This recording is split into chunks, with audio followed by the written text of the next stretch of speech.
Tuesday, March 30th, 2021. And this is going to be the card of the day, the focus of intention for the next 24 to 48 hours as directed by Spirit, Universe, or whatever higher power you call it. And at the end of the day, this is not a reading. A reading is an intimate discussion between you and a spiritual advisor of your choice, hopefully led by your intuition. Your intuition is your superpower. Everyone's born intuitive. Not everyone listens to their intuition. With that being said, I just want to remind y'all that this is going to be coming from the Okana Oracle Deck. Also, just so you are aware, we are still doing a free 30-minute reading giveaway. Once we hit 1,000 subscribers, hello, just like that, 1,000 subscribers from here on YouTube, you go to @readingsbyvita on my Instagram page. Go to the post. It's in the Instagram stories. Click on that post. Enter, comment, tag. You must follow @readingsbyvita. You must follow @the Almighty Pineapple LLC, and you must be a subscriber to the YouTube channel. Once we get 1,000 subscribers on the YouTube channel, I will do a raffle, and one of you will be able to win a free 30-minute reading with me. Again, the more times you enter, the more chances you get to win that reading. And just like that, we have 2 cards. And just like that, the first card, Egun, my favorite funga mi Egun. Egun is ancestors in Yoruba. And it says, Egun, the dead stand in waiting.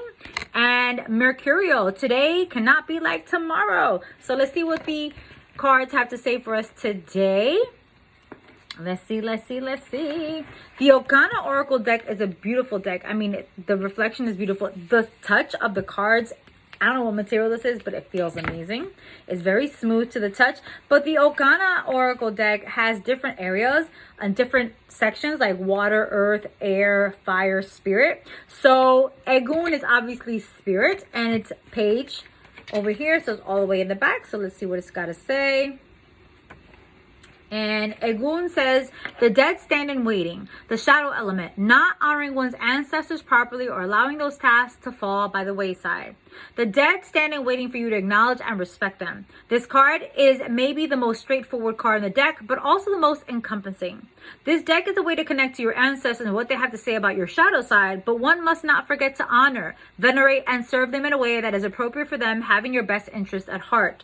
This card is summoning you to do the work for them to continue feeling appreciated as spirit guides that are constantly assisting you on their path.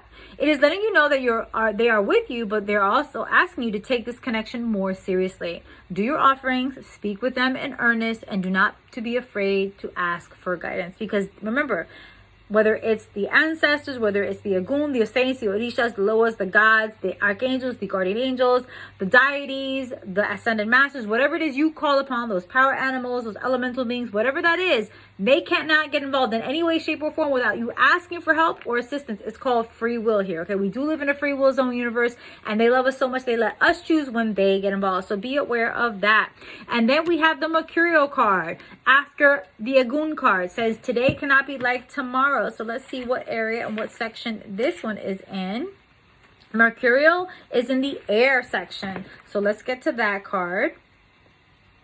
Here we go. And this card says, today cannot be like tomorrow. The shadow element, to be fickle and indecisive, struggling with keeping focus on any one thing, prone to diving headfirst into something of interest and promptly abandoning it.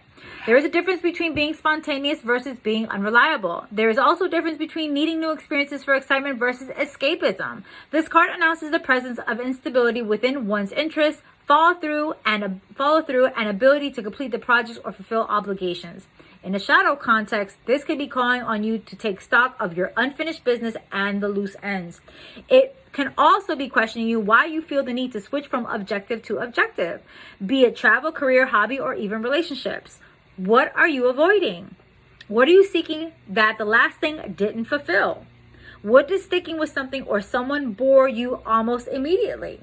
And why do you make plans and regret them after the fact? Those are some things to think about. So Spirit is basically saying, the dead stand in the waiting. Basically, you call on your ancestors, but are you serving and venerating your ancestors clearly? Now, yes, I may be initiated. I may have an official title as an ordained minister and initiated in specific belief systems. But first and foremost, before anything, I'm an ancestral and rituals practitioner all day, every day. And I've said that to you guys forever.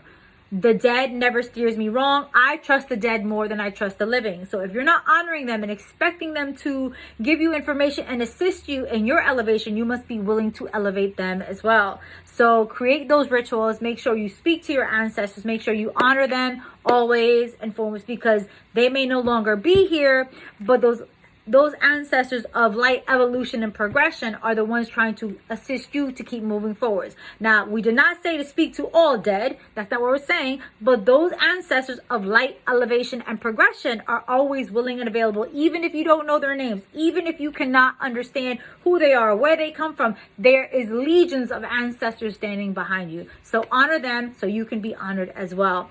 And then they're saying, stop procrastinating. You start something, we need you to finish it. Because if you continue this pattern of starting things and not finishing it, then you're going to be wondering why those situations keep repeating. It's a pattern. Okay, it's a pattern. And those patterns can be really dangerous for you. So make sure that you are not only just honoring yourself and your ancestors, but honoring your truth as to why you're starting projects and not finishing it. Like I said, ask yourself those questions. And like, you know what? Why do you make plans and then you regret it? Why do you start something and then you don't finish it? Why do you stick with something and then get bored of it? So what's incompleting you? And again, that's going to take time to figure out. So even if you can't figure out today, don't get overwhelmed without honoring your truth, okay? Take that time to do what it is you need to do. At this time, if you like to work with me, you can always follow your intuition working with any spiritual advisor. Even that means you do not work with me, your intuition will guide you to who, what, when, where, and how to work with those spiritual advisors and practitioners. The Almighty Pineapple LLC is trademark, copyright, and registered with the United States government in several different classifications. Any duplication of my content without my permission is subject to legal recourse, is guided by my lawyer and her legal team. At this time, I am scheduling into April. The next big event that we're doing is going to be the sale for the Love Thyself package. It's a 12-week package that I work with you one-on-one for 12 weeks and showing you how to love yourself and evolve. I have more information on the website under the sessions and in-person and digital sessions page. So if you'd like to work with me, follow that intuition no matter what. Thank you for fucking with me. Thank you for liking, commenting, subscribing to this channel. Thank you for sharing this video with someone else. Make sure you subscribe, because when you do, you might be able to also win a free reading with me. Thanks again, and I'll see y'all later.